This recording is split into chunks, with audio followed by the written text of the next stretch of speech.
1930களில் கல்கி அப்படின்னு ஒரு எழுத்தாளர். அந்த எழுத்தாளர் யாருன்னு தெரியுமா உங்களுக்கு? பொன்னியின் செல்வன் படம் பார்த்தீங்களா? அந்த கதையை எழுதினவர் தான் கல்கி. எழுதின கதை தான் பொன்னியின் செல்வன்.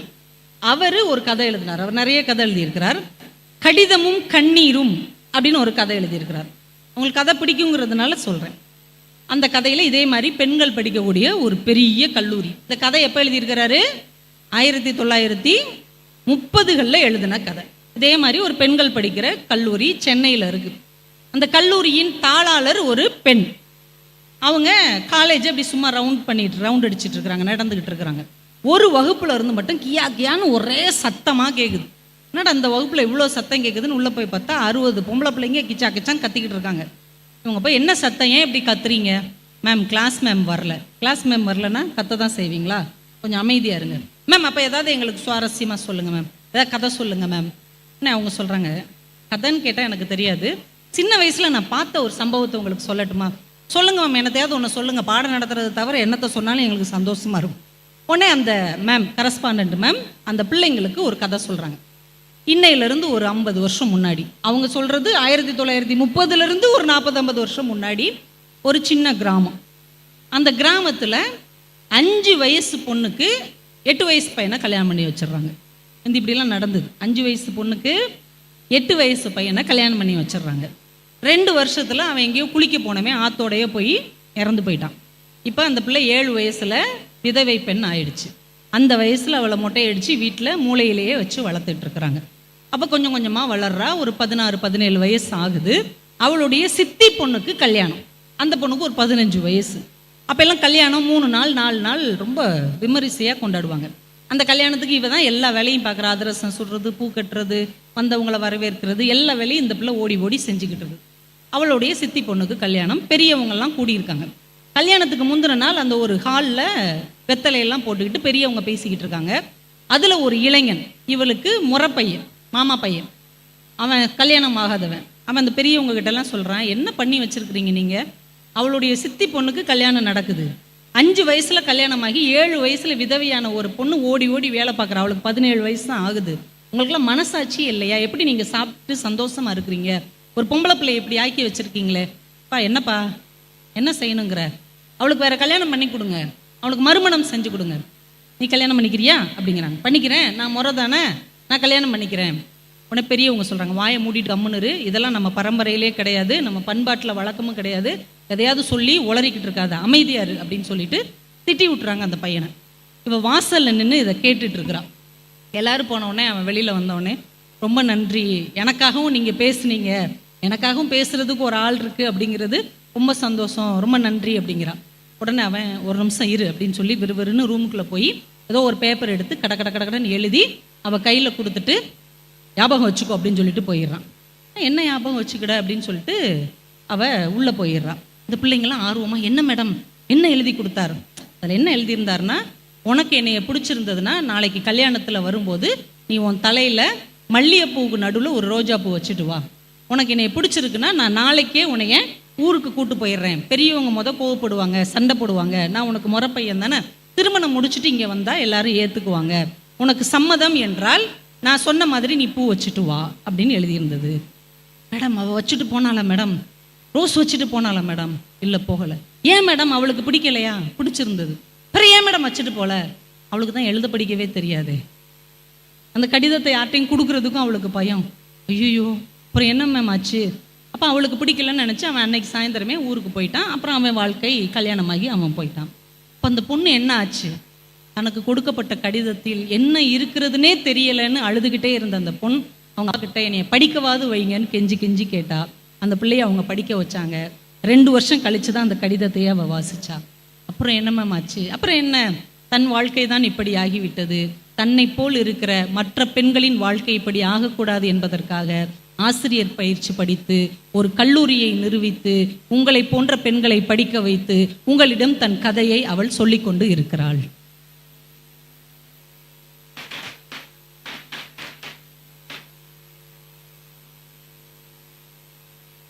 இது எப்போ? 1930 எழுதின கதை.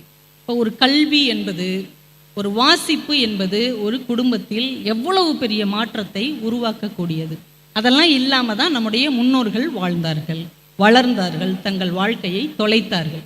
அதனால உங்களுக்கு கிடைத்திருக்கிற கல்வி எவ்வளவு பெரியது அப்படிங்கிறத நீங்கள் உணர்ந்து கொள்ள வேண்டும். நான் உங்களுக்கு அட்வைஸ் பண்ணவே வரல, நான் அறிவுரை சொல்லவே வரல. அவங்க பெரியவங்கலாம் சொன்னாங்க இந்த பிள்ளைங்களுக்கு ஏதாவது அறிவு, கண்டிப்பாக நான் அறிவுரை சொல்லவே மாட்டேன். ஏன்னா அறிவுரை சொன்னால் சொல்கிறவங்களுக்கு நல்லா இருக்கும், கேட்குறவங்களுக்கு செம காண்டாக இருக்கும். அதனால் நான் அறிவுரை நிச்சயமாக நான் சொல்லவே மாட்டேன். ஆனால் உங்களுக்கு ஒரு அம்மாவாக ஒரே ஒரு விஷயம் மட்டும் நான் சொல்கிறேன். உங்கள் கையில் ஒரு மொபைல் ஃபோன் இருக்குல்ல, ஒரு மொபைல் ஃபோன், அந்த மொபைல் ஃபோன் உங்களுக்கு அடிமையாக இருக்கட்டும். நீங்கள் அந்த மொபைல் ஃபோனுக்கு ஒரு நாளும் அடிமையாகி விடாதீர்கள் என்பதை ரொம்ப அன்போடு நான் உங்ககிட்ட கேட்டேன். ஏன்னா நம்ம நினைக்கலாம் இது நம்ம கையில் தானே இருக்குது, இதில் நம்ம சேட் பண்ணுறது, நம்ம பகிர்ந்துக்கிற விஷயம் நமக்கும் இன்னொருத்தங்களுக்கு மட்டும்தானே தெரியும், உலகத்துக்கு தெரியாது நீங்கள் நினச்சிக்கிட்டு இருக்கிறீங்க. அது ஒரு சிசிடிவி மாதிரி. நீங்கள் பதிவு செய்கிற, நீங்கள் ஷேர் பண்ணுற, நீங்கள் பகிர்கிற எல்லாமே எந்த நேரத்திலும் உலகத்தின் பார்வைக்கு முன்னால் வரும் என்கின்ற புரிந்துணர்வோடு அதை பயன்படுத்து. எனக்கு ரொம்ப பொம்பளை பிள்ளைங்களை ஏன் பிடிக்கும்னா, இன்னும் நீங்கள் குழந்தைத்தனமாக அதில் என்ன பார்ப்பீங்க, ரீல்ஸ் எடுத்து வச்சு உருளைக்கிழங்கு செல்லக்குட்டி எங்கே போச்சு, கத்தரிக்காய் எட்டி உதைக்க அம்மா வந்து கொஞ்சினதும் பெண் தானே, நாங்கள்லாம் ரகடான ஆளுங்க, இதெல்லாம் சிலபஸ்லேயே கிடையாது. பட்டர்ஃப்ளை அதுக்கப்புறம் எனக்கு தெரியாது. இப்படியே இருந்துருங்க. இந்த சின்ன குழந்தை மாதிரி ரீல்ஸ் பார்த்துட்டு ஜாலியாக விளையாடிக்கிட்டு ஃப்ரெண்ட்ஸுக்கு அதை ஷேர் பண்ணிக்கிட்டு ஸ்டிக்கர் அனுப்பி விளையாடிக்கிட்டு இருக்கீங்கல்ல, இப்படியே இருந்துருங்க. அதை தாண்டி உள்ள நீங்கள் கால் வச்சிங்கன்னா அது உள்ளே இழுத்து விட போகிற ஒரு சகதி மாதிரி உங்களை இழுத்துரும். ஏன்னா கொரோனா காலத்தில் தான் உங்கள் கையில் இந்த மொபைல் வந்துச்சு, ஞாபகம் இருக்கா? அது வரைக்கும் அம்மாட்டையும் அப்பாட்டையும் கெஞ்சி வாங்கி கொஞ்ச நேரம் நம்ம லூடோ விளாண்டோம், ஃப்ரீ ஃபயர் விளாண்டோம், சும்மா என்னத்தையாவது பார்த்துட்டு இருந்தோம். ஆனால் கொரோனா காலம் எப்போ வந்ததோ அப்போ தான் படிப்பு இதில் இருக்குன்னு உங்கள் கையில் அதை ஒப்படைச்சாங்க. அப்புறம் என்ன ஆகி போச்சு, படிக்கிறத தவிர எல்லாமே செஞ்சோம். கையில் 4 விஷயத்தை வந்து நம்ம ரொம்ப பத்திரப்படுத்தணும். இந்த 4 பேருக்கு ரொம்ப முக்கியமாக இருக்கும். நான் சொல்கிறேங்களா, வாழ்க்கையில் 4 பேர்னு சொல்லுவாங்கள்ல, அந்த 4 பேர் யாருன்னு உங்களுக்கு சொல்லிட்டு நான் கிளம்பிடுறேன், ரொம்ப போர் அடிக்க மாட்டேன். இப்போ உங்கள் பக்கத்தில் யார் உட்காந்துருக்குறாங்க? என்னுடைய தீவிரமான எனிமி உட்காந்துருக்குறா மேடம். இவ தான் என் வாழ்க்கையை கெடுக்கணுன்னே பிறந்து வளர்ந்து இந்த காலேஜில் இதே கோர்ஸில் என் பக்கத்தில் வந்து உட்காந்துருக்குறான். அப்படி சொல்வீங்களா? என்னுடைய bestie ma'am, my friend ma'am, என் தோழி, என்னுடைய நண்பி. விஜய் அண்ணா அப்படி தானே சொல்வார், நண்பா நண்பீஸ். இவங்க யார் உங்கள் பக்கத்தில் உட்காந்துருக்கிறவங்க? உங்களுடைய பெஸ்ட் ஃப்ரெண்ட், அப்படி தானே? இவங்களை நல்லா ஞாபகத்தில் வச்சுக்கோங்க. வாழ்க்கையில் 1000 உறவுகள் நமக்கு வரும். இன்னும் நீங்கள் கல்யாணம் முடிச்சு போவீங்க, வேலைக்கு போவீங்க, வெளியூர் போவீங்க, நிறைய ஃப்ரெண்ட்ஸ் கிடைப்பாங்க. ஆனால் இப்போ உங்கள் பக்கத்தில் இருந்து எந்த எதிர்பார்ப்பும் இல்லாமல் உங்களுக்காகவே நேசிக்கிற இந்த தோழமை மாதிரி வாழ்க்கையில் இனிமே யாரும் கிடைக்க மாட்டாங்க.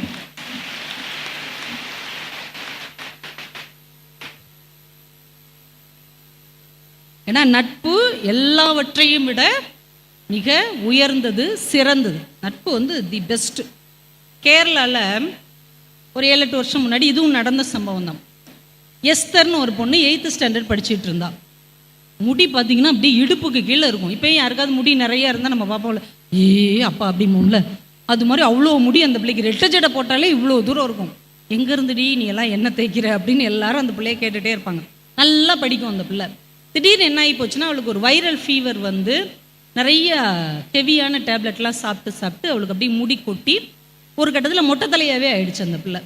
இப்போ ஸ்கூலுக்கே போக மாட்டேன்னு வீட்டிலேயே உட்காந்துக்கிடுச்சு. எல்லாரும் என்னை கேலி பண்ணுவாங்க, கிண்டல் பண்ணுவாங்க, அசிங்கப்படுத்துவாங்க, நான் போக மாட்டேன் அப்படின்னு வீட்டிலேயே உட்காந்துக்குச்சு. ஹெச்எம் வந்து கூப்பிட்றாங்க, வர்றதில்ல. அம்மா அப்பா கதவு தட்டினா திறக்கிறதில்ல. ஸ்கூல் டீச்சர் வந்தாலும் கதவு திறக்கிறதில்ல. இப்படியே ஒரு 2 மாதம் ஓடுது. நல்லா படிக்கிற பிள்ளை, அவள் படிப்பு வீணாக போயிடும் போல் இருக்குது. இப்போ அவள் கிளாஸ்மேட் இருப்பாங்கள்ல, 39 பெண் பிள்ளைகள், அந்த 33 ஃப்ரெண்ட்ஸும் அவள் வீட்டுக்கு போய் கதவை தட்டுறாங்க. எஸ்தர் கதவை தர. இல்லை நீங்கள் தயவு செஞ்சு போங்க, நீங்கள் யாரும் என்னை பார்க்காதீங்க, எனக்கு உங்கள் யாரையும் பார்க்க பிடிக்கல, போயிடுங்க. பரவாயில்ல நாங்கள் போயிடுறோம், நீ ஒரு நிமிஷம் கதவை திறந்து எங்களை பார்த்துட்டு கதவை பூட்டிக்கும். இவ்வளோ தொந்தரவு பண்ணுறாங்கன்னு வந்து கதவை அந்த பிள்ளை திறந்து பார்க்குது. அவள் கூட படித்த 39 ஃப்ரெண்ட்ஸும் தலையை மொட்டையடிச்சிட்டு வந்திருந்தாங்க. எப்படிப்பட்ட நட்பு பாருங்க. நீ மட்டும் அப்படி இருந்தால் தானே உனக்கு சங்கடமாக இருக்கும். உன் தலையில் முடி வளர்கிற வரைக்கும் நாங்களும் இதே மாதிரி இருக்கோம். நீ கிளாஸ்க்கு வா, நீ நல்லா படிக்கணும், நீ படிப்பை வெற்றக்கூடாது. ஒரு தோழி என்பவர்கள் நமக்காக மொட்டை போடுகிறவர்களாக இருக்க வேண்டும், நம்மளையே மொட்டை போடுறவங்களா இருக்கும்.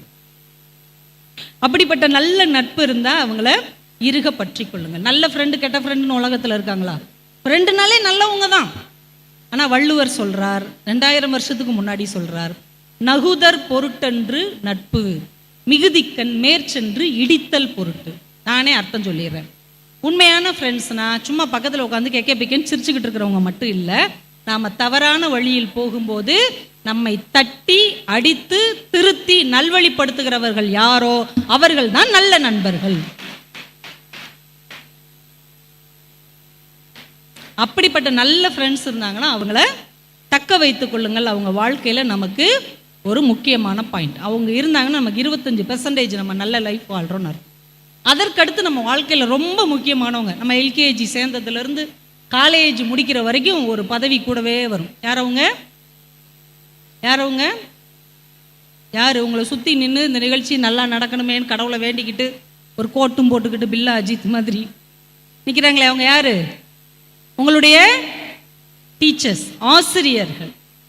உலகத்திலேயேங்க யாரோ பெத்த பிள்ளைய என் பிள்ளை என்று சொல்லக்கூடிய தகுதியும் உரிமையும் ஒரே இனத்தில் இருக்கிறது என்றால் அது ஆசிரியர் இனம் மட்டும்தான். என்னைக்காவது நீங்க நினைச்சு பார்த்துருக்கிறீங்களா? பிறந்த நாள் அன்னைக்கு உங்க அம்மா உங்களை காலையிலேயே எழுப்பி இன்னைக்காவது குளிச்சு பல்லு விளக்கி சாமியை கும்பிடு, கேசரி செஞ்சு வச்சிருக்கேன் எடுத்துட்டு போ அப்படிலாம் சொல்லுவாங்களா அம்மா? என்னைக்காவது நீங்க நினைச்சிருக்கீங்களா? அந்த நாள் தான், நீங்க பிறந்த அந்த நாள் தான் உங்க அம்மா வாழ்க்கையிலேயே அதிகமாக அழுத நாள். நீங்க பிறந்த அந்த நாள் தான் வாழ்க்கையிலே உங்க அம்மா அதிகமான வழியை சுமந்த நாள். என்னைக்காவது நினைச்சிருக்கிறோமா? என்னைக்காவது சொல்லி காட்டியிருக்காங்களா? சனியனை இன்னைக்கு தான் என் உசுர் அப்படி வாங்கினேன், 21 வருஷத்துக்கு முன்னாடி வந்து சேருவேனான்னு இருந்தியே, நைட்டுல இருந்து விடிய விடிய நான் பட்ட பாடு. இதில் உங்கள் பாட்டி வேற அவங்க சொந்தக்காரங்களோட வாசலில் உட்காந்து ஆம்பளை பிள்ளை தான் பிறக்கணும் உசுரை வாங்கி தொலைஞ்சிச்சு, அம்பட்டையும் தாண்டி உன்னைய பெத்தேன் அப்படின்னு என்னைக்காவது சொல்லியிருக்காங்களா? அந்த ஒரு நாள் உங்கள் அம்மாட்ட வழியை தான் அழுத கண்ணீரை எல்லாம் மறைத்து கொண்டு என் மக சந்தோஷமா இருந்தா அதுவே எனக்கு போதும் என்று நினைக்கக்கூடிய ஒரே ஆத்மா நம்முடைய அம்மா மட்டும்தான். மதுரையில் பூரண சுந்தரின்னு ஒரு பொண்ணு 2 வயசு வரைக்கும் நம்மளை மாதிரி தான் இருந்தது. அப்புறம் ஏதோ ஒரு ஆக்சிடெண்ட்டில் கண் பார்வை போயிடுச்சு, 2 கண்ணும் தெரியல. அம்மாவுடைய காலை கட்டி பிடிச்சிட்டு அழுது, அம்மா எனக்கு வேணாம்மா, அந்த உலகமே வேணாம்மா, எனக்கு எதுவுமே தெரிலம்மா, இருட்டு தெரில, பகல் தெரியல, எந்த கலரும் தெரில, எல்லாரும் என்னை ஒரு மாதிரி நினைக்கிறாங்கம்மா, என்னைய கொன்றுமா, என்னை எப்படியாச்சும் கொன்றுமா, எனக்கு வாழவே பிடிக்கலன்னு அழுகுது.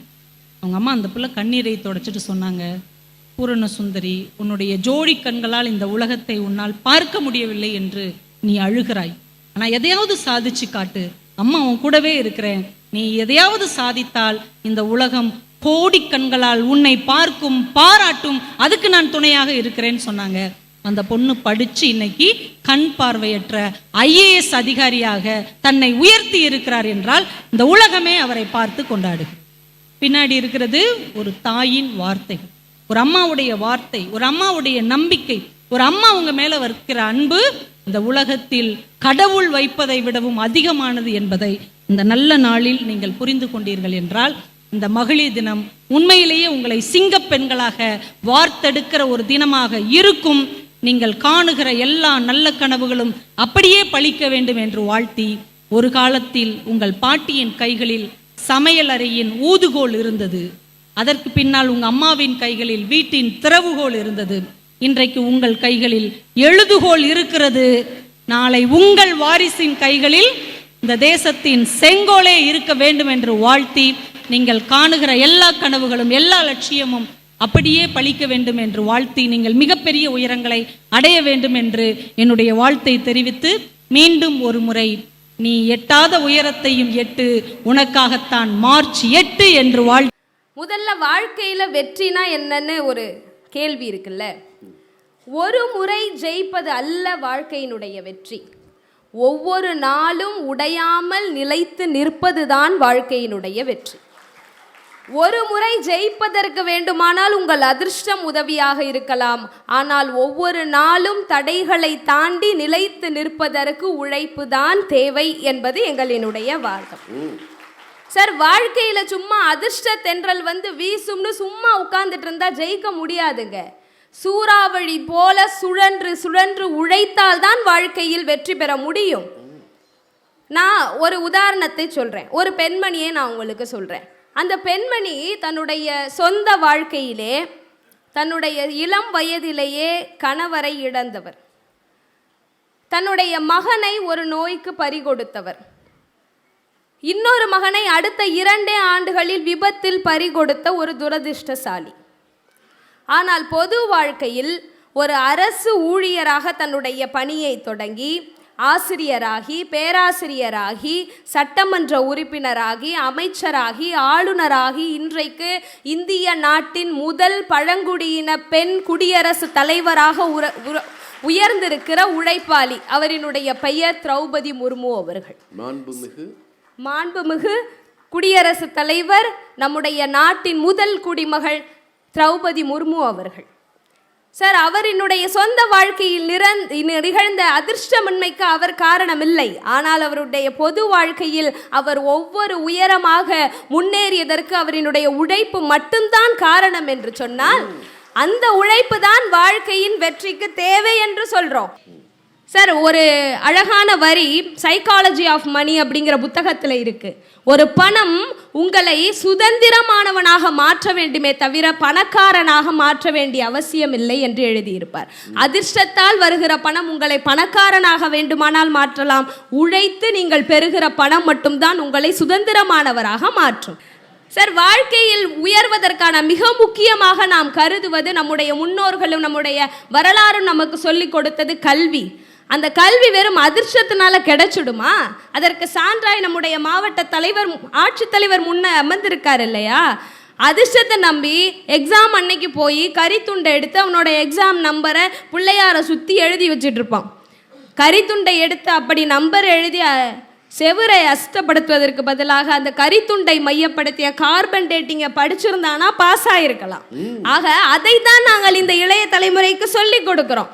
அவ்வை சொல்லுவார், அரிது அரிது மானிடர் ஆதல் அரிது, அதனினும் கூன் குருடு செவிடு பேடு நீங்கி பிறத்தல் அரிது.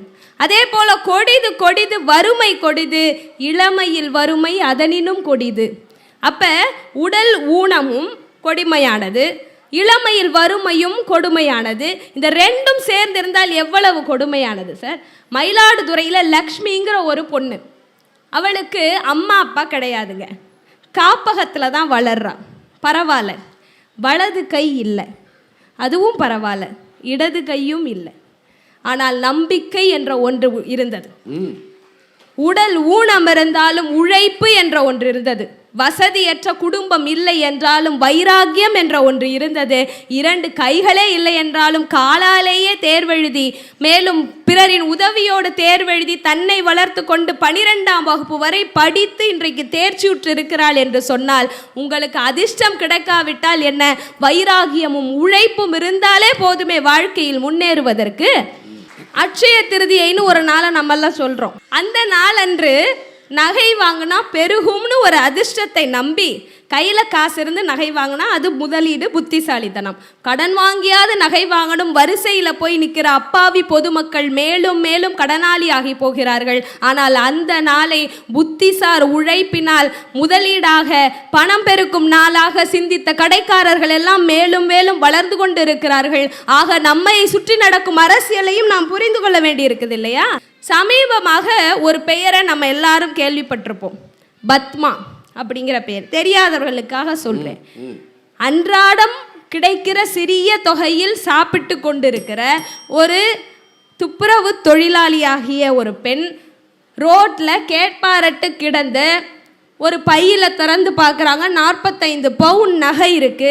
ஆனால் நேர்மையோடு அந்த நகையை காவல்துறையிடம் ஒப்படைத்து மிகச்சிறந்த உயர்ந்த நேர்மைக்கு சொந்தக்காரராக இன்றைக்கு புகழ் பெற்றிருக்கக்கூடிய பத்மா அவர்கள்.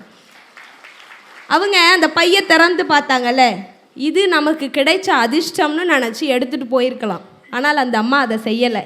இது யாரோ ஒருவரினுடைய உழைப்பில் வந்தது என்று பிறரினுடைய உழைப்பையும், பிறருடைய பொருள் எனக்கு வேண்டாம், உழைத்து சாப்பிட எனக்கு கை இருக்கு என்று தன் உழைப்பின் மீது அவர் வைத்த மதிப்பினாலும் தான் இன்றைக்கு அவரை நாம் எல்லாம் போற்றி கொண்டிருக்கிறோம். முதல்ல உங்ககிட்ட நான் சொல்ல வர்ற விஷயம் என்னன்னா, அந்த முதல் பிரசவத்துக்காக காத்திருக்கிற அந்த 9 மாதம் 1 வாரம் என்பது நம்முடைய வாழ்க்கையில் மிக மிக முக்கியமான ஒரு காலகட்டம். அதற்கு பிறகு அந்த குழந்தைய முதல்ல நம்ம கண்ணில் காட்டுகிற போது நமக்கு ஒரு பெருமிதமும் ஒரு மகிழ்ச்சியும் வரும் பாருங்க. இந்த வாழ்நாளில் அதுக்கு ஈடு இணை என்பது எதுவுமே கிடையாது. அதனால் அந்த சந்தோஷமான காலத்தில் இருக்கீங்க. இன்னொன்று நினைவு வச்சுக்கோங்க, இப்போ நம்மளை கவனிக்கிற மாதிரி வாழ்க்கையில் இதுக்கு பிறகு எப்போவுமே கவனிக்க மாட்டாங்க. அதனால் எவ்வளவு முடியுமோ அவ்வளோ தூரம் உங்கள் கணவரை வேலை செய்ய விடுங்க. ஏன்னா இதுக்கப்புறம் செய்ய போகிறது இல்லை. மாமியார் மாமனாரை நல்ல வேலை வாங்குங்க. அம்மா அப்பா தானே செய்வாங்க, நீங்கள் வேலை வாங்கணுன்றது இல்லை. அதனால் நல்லா இருக்க போகிற ஒரு காலகட்டம். You must be absolutely happy. அதுதான் இந்த 9 மாதம் 1 வாரத்தினுடைய முக்கியமான பணி உங்களுக்கு. இதை கூடுதலாக நம்மை மகிழ்ச்சி படுத்துவதற்காகத்தான் வளைகாப்பு என்கிற அழகான சடங்கு. வளையல் பிடிக்காத எந்த பெண்ணாவது இருக்க முடியுமா? ரொம்ப நாள் முன்னாடி எம்ஜிஆர் சினிமாவில் ஒரு பாட்டு வரும், கல்யாண பொண்ணுக்கு அண்ணான கண்ணு கொண்டாடி வரும் வளையல். அதில் ரொம்ப முக்கியமான ஒரு வரி இருக்கு, மாமனார மாமியார சாமியார போவதற்கு மந்திரிச்சு தந்த வளையல்னு வாலி ஒரு லைனை எதிர்ப்பார். வளையல் என்பது இனிமையான நினைவுகளை தருகிற ஒரு விஷயம். கல்யாணம் ஆன புதுசில் மனைவியினுடைய வளையல்கள் 2-3 ஒன்றோடு ஒன்று சிணுங்குகிற சத்தத்தை ஒரு கவிதை போல நினைக்காத கணவர்களே இருக்க முடியாது. அதுவும் கூட காதலை கேட்காம சில பேர் இருக்காங்க. நீங்கள் சொல்கிறது எனக்கு கேட்குதுங்க. அவ்வளவு மகிழ்ச்சியான ஒரு அழகான விழாவை திருவிழா போல ஏற்பாடு செய்கிற ஐடியா டாக்டர் பிரியதர்ஷினி வந்ததா, டாக்டர் வெங்கட்டுக்கு வந்ததான்னு தெரியல. யாருக்கு வந்தாலும் அவர்களுக்கு என்னுடைய வாழ்த்துக்கள். ஹொசூருக்கு வந்த இந்த நேரத்தில் எனக்கு ரொம்ப ஒரு பெரிய சர்ப்ரைஸ். உங்களுடைய டெப்டி கலெக்டர் பார்த்தது. அவங்க வயதில் மிக இளையவர். அவங்கள்ட்ட கேட்டேன், 21 பேட்ச் அவர், ரொம்ப இளையவர். இங்கே அவர் தீர்மானமாக பேசிய முறை, தன்னை சுற்றி இருக்கிற சமுதாயத்தின் மீது அவருக்கு இருக்கிற அக்கறை, இதெல்லாம் பார்க்குற போது ரொம்ப ரொம்ப மகிழ்ச்சியாக இருந்தது. உங்களில் பல பேருக்கு தோன்றி இருக்கும், பிறப்பது பெண் பிள்ளையாக இருந்தால் அது நாளைக்கு இந்த மாதிரி கலெக்டர் ஆகணும்னு உங்களில் எத்தனை பேருக்கு கனவுகள் வந்திருக்கும் என்று நான் யோசித்து பார்க்கிறேன். ஒரு 2-3 விஷயம்தான். தாய்மை என்பதை பற்றி இந்த நேரத்தில், அதுவும் எவ்வளோ பேருக்கு இது ஃபஸ்ட்டு டெலிவரின்னு தெரில, எவ்வளோ பேருக்கு முதல் பிள்ளை இது? கை தூக்குங்க. அப்போ ஆல்மோஸ்ட் எல்லாருமே. சரி, ரொம்ப ரொம்ப இந்த நேரத்தில் யாருடைய நினைவு வரும்? சில பேர் வீட்டுக்காரருடைய நினைவுன்னு சொல்லுவாங்கன்னு கணவர்களை எதிர்பார்த்துட்டு இருக்காங்க. ஆனால் சாரி, அது வராது. அவர் தான் கூடவே இருக்காரு. ரொம்ப யாருடைய நினைவு வரும்னா அம்மாவோட நினைவு தான் வரும்.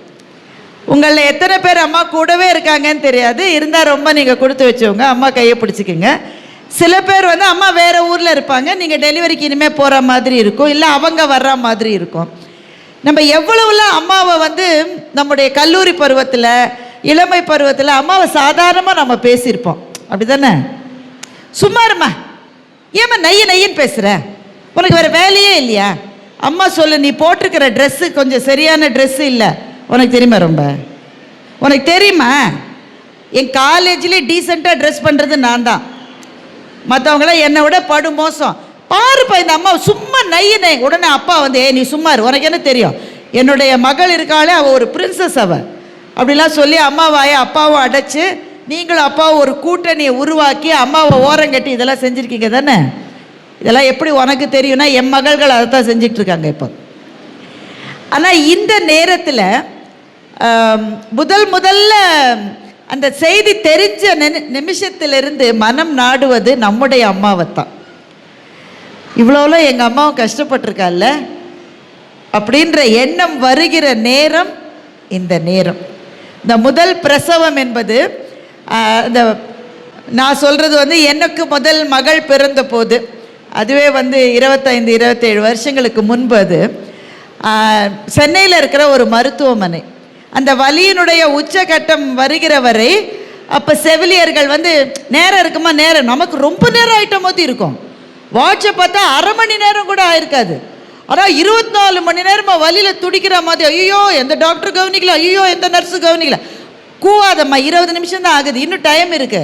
இப்படி சொல்லி சொல்லி நம்ம நிறைவாக அந்த பிரசவ அறைக்கு அழைத்து கொண்டு போகிற போது மனம் ஒன்றைத்தான் தேடும், அம்மா எங்க என்ற ஒரு கேள்விதான் நெஞ்சிலே இருக்கும். அந்த பிரசவ அறையிலே வலிக்கிற வலி, இங்கே எல்லாருமே வலி அண்டர்கோ பண்ணுவீங்களா? எவ்வளோ பேருக்கு சீசர் இருக்க போகுது அது தெரியல. இந்த மருத்துவமனை எனக்கு ஒரு பேம்ப்ளெட் ஒன்று கொடுத்தாங்க. அதில் கூடிய வரையிலும் நாங்கள் சிசேரியன் இல்லாமல் இயல்பான பிரசவத்துக்கு முயற்சி செய்கிற ஒரு மருத்துவமனைன்னு அவங்க சொல்லியிருக்காங்க. அதற்காக அவர்களுக்கு என்னுடைய பாராட்டுதல்களை தெரிவித்துக் கொள்ளுகின்றேன். இது எதனால இவ்வளவு தூரம் சிசேரியன் பிரசவங்கள் அதிகமாச்சுன்றதை பற்றி சரியான தகவல்கள் இல்லை. ஆனால் முன்பு ஒரு 20 வருஷம் 30 வருஷம் முன்னாடி இருந்ததை விட 50 விழுக்காடு 70 விழுக்காடு அதிகமாகி இருக்கிறது. வலியை தாங்குவதற்கு பெண்களே தயாராக இல்லை என்று சில மருத்துவர்கள் சொல்லுகிறார்கள். காம்ப்ளிகேஷன்ஸ் அதிகமாயிருச்சுன்னு இன்னும் சில பேர் சொல்கிறாங்க. என்ன காரணமோ தெரியல. ஆனால் அவங்க எல்லாருக்கும் சுகப்பிரசவமாக கத்தி எதுவுமே இல்லாமல் அது நடக்க வேண்டும் என்பதே என்னுடைய பிரார்த்தனையாக இந்த நேரத்திலே நான் பதிய வைக்கின்றேன். அது வலி இருக்கும் பாருங்க. அதை ஒரு எழுத்தாளர் எழுதுகிறார். ஒரு காட்டுக்குள்ள ஒரு பங்களா இருக்கு. அந்த பங்களாவுக்குள்ள நிறைய வெளிச்சம் போட்டிருக்கு, லைட் போட்டிருக்கு. வெளியில ஒரே ஒரு ஜன்னலை மட்டும் மறந்து போய் திறந்து வச்சுட்டாங்க. காட்டுக்குள்ளே இருக்கிற ஒரு குருவி திசை மாறி போய் அந்த வீட்டுக்குள்ள வந்துருச்சு. அங்கே இருக்கிற வெளிச்சம் ஃபேன் எல்லாம் பார்த்து குருவி அங்கேயும் தடுமாறி தடுமாறி பறந்து விருட்டுன்னு வெளியில் போயிடுறது. இந்த காட்சி அவங்க எல்லாராலையும் உங்களால் விஷுவலைஸ் பண்ண முடியுது தானே?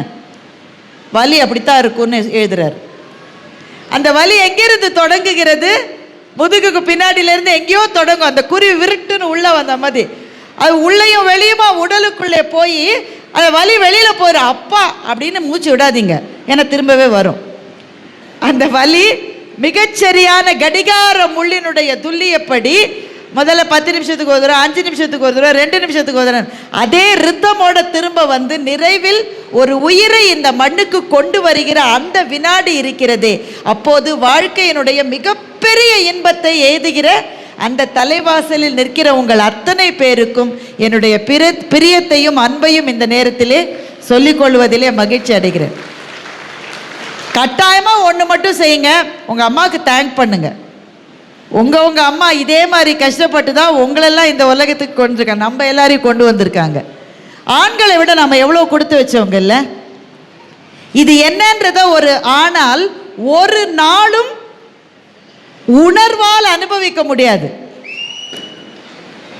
விசில் அடிச்சது பெண்ணா ஆனா? இதை அனுமானிக்க முடியும். இந்த கால ஹஸ்பண்ட்ஸ்லாம் ரொம்ப பெட்டராக இருக்காங்க. 20 வருஷம் 30 வருஷம் முன்னாடி ஐயோ என்னோட மனைவிக்கு பிரசவ வலி வந்துருச்சுன்னு அதை எப்படி காட்டுவாங்கன்னா, ஹாஸ்பிட்டல் வாசலில் முன்னையும் பின்னையும் நடக்கிற மாதிரி காட்டுவாங்க. நமக்கு கடுப்பாக இருக்குல்ல, நாம் உள்ள அவ்வளோ தூரம் கஷ்டப்பட்டுட்டு இருப்போம். இவர் அப்போ தான் முன்னையும் பின்னையும் நட பழகிட்டு இருப்பார். ஆனால் இன்றைக்கு நிறைய மாறி இருக்கிறது. சில மருத்துவமனைகள் they ask the husbands to be in the labour room. இங்கே அதை செய்கிறாங்களான்னு எனக்கு தெரியல, செய்கிறாங்கன்றார். ஹஸ்பண்ட்ஸையும் லேபர் ரூம்லேயே இருக்க விடுறாங்க. அப்போ தான் அவங்க பார்க்க முடியும் இது என்ன மாதிரியான ஒரு போராட்டத்துக்கு பிறகு ஒரு உயிர் வெளியே வருகிறதுன்னு தெரிஞ்சாதான் அந்த உயிரை வெளியே கொண்டு வந்த மனைவியின் மீது அவர்களுக்கான காதலும் மரியாதையும் பல மடங்கு அதிகமாகும் என்பதனாலே இதை கொண்டு வந்திருக்கிறார்கள். அவர் வெளியிலே நடந்துட்டு இருந்தா உள்ள என்ன கஷ்டப்படுறாங்க அவருக்கு எப்படி தெரியும்? Unless he is a doctor himself. அவருக்கு தெரிவதற்கே வாய்ப்பு இல்லை. இந்த காலகட்டத்தில் என்ன சொல்றாங்கன்னா, அதை அமைச்சர் ரொம்ப அழகாக குறிப்பிட்டாரு. கர்ப்ப காலத்தில் உங்களினுடைய மனம் எதை நாடுகிறதோ பிள்ளைக்கும் அதிலே ஒரு ஆர்வம் வரும் என்பது இப்போது கிட்டத்தட்ட நிரூபிக்கப்பட்ட விஞ்ஞான ரீதியான உண்மையாக இருக்கிறது. டாக்டர் பாலமுரளி கிருஷ்ணான்னு பெரிய பாடகர் இருந்தார். ஒருவேளை நீங்கள் கேள்விப்பட்டிருப்பீங்க. மிக மிக மகத்தான பாடகர்.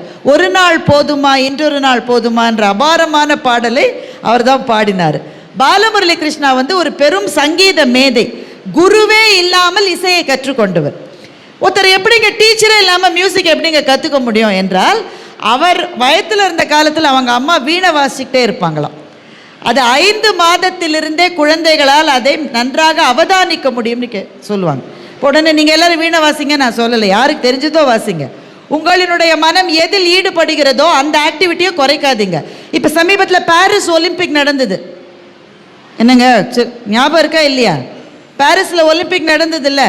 ஒலிம்பிக்கில் ஒவ்வொரு முறையும் இந்த ஒலிம்பிக்கில் எது ரொம்ப ஸ்பெஷல்னு ஒரு லிஸ்ட் போடுவாங்க. எல்லாம் 4 வருஷத்துக்கு ஒரு தடவை ஒலிம்பிக் நடக்குது. இந்த ஒலிம்பிக்கில் எது ரொம்ப ஸ்பெஷல்னு ஒரு லிஸ்ட் போடுவாங்க. இந்த தடவை அந்த லிஸ்ட்டில் இருந்த முதல் விஷயம் என்ன தெரியுமா? இந்த பாரிஸ் ஒலிம்பிக்கில் 4 பேர் 4 மாதத்திலிருந்து 4.5 மாதம் 5 மாதம் வரை பிரெக்னெண்ட்டாக இருந்த பெண்கள் மெடல் வின் பண்ணியிருக்காங்க. பாரிஸ் ஒலிம்பிக்ன்றது நம்மள மாதிரி எல்லா உறுப்புகளும் சரியாக இருக்கிறவங்கள பாரா ஒலிம்பிக் நடக்குது. அதாவது உடலிலே ஏதாவது ஒரு உறுப்பு சரியாக இயங்காதவர்கள், டிஃப்ரெண்ட்லி ஏபிள் மாற்றுத்திறனாளிகளுக்கான ஒலிம்பிக். பாரா ஒலிம்பிக்கில் பதக்கம் வாங்கின 2 பெண்கள் பிரெக்னெண்ட்டாக இருந்த பெண்கள்.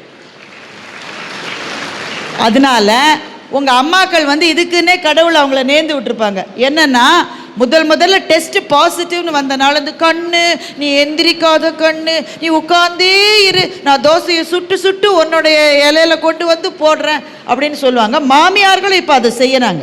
நிறைய மாமியார்களே அவளுக்கு ஒன்றும் தொந்தரவு பண்ணாத, அவள் இருக்கட்டும். உங்கள் கணவர் வெளில போகலாம், எங்கேயும் வெளியில் போனான், அவள் ரெஸ்ட்டில் இருந்தால் போகிறோம்.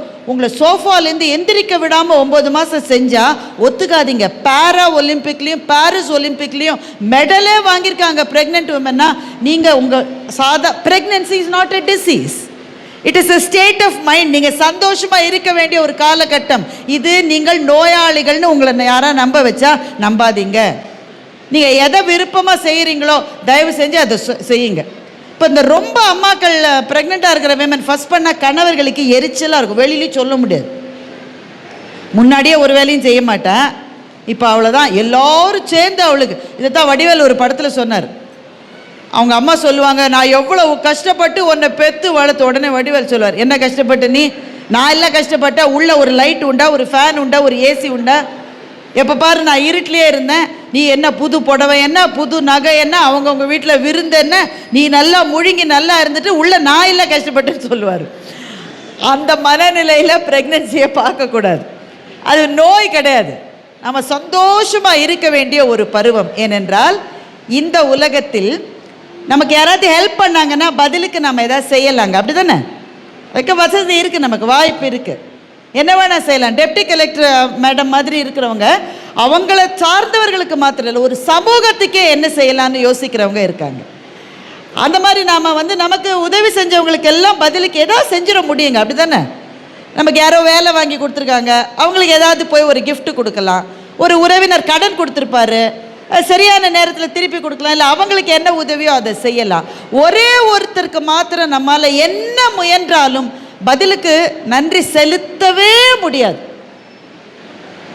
அது அம்மா மாத்திரம்தான். அம்மா நமக்கு செஞ்சதுக்கு என்ன செய்ய முடியும்? அம்மா என்று அழைக்காத உயிர் இல்லையே, அம்மாவை வணங்காத உயர்வில்லையே, நேரில் நின்று பேசும் தெய்வம் பெற்ற தாயன்றி வேறொன்று ஏது அப்படின்னு வாலி அவர்களினுடைய வரிகளை ஜேசுதாஸ் பாடி சூப்பர் ஸ்டார் தன்னுடைய அம்மாவை தூக்கிட்டு வர சீனை நம்ம வாழ்க்கையில் நம்மளால் மறக்க முடியுமா? அம்மாவுக்கு நீ எதுவுமே செய்ய முடியாது. என்ன செய்யலாம்? அம்மா எனக்கு உன்னை ரொம்ப பிடிக்குமா, ஐ லவ் யூ அம்மானா அம்மா சொல்லி கெட்ட வார்த்தை சொல்லாதங்க. அது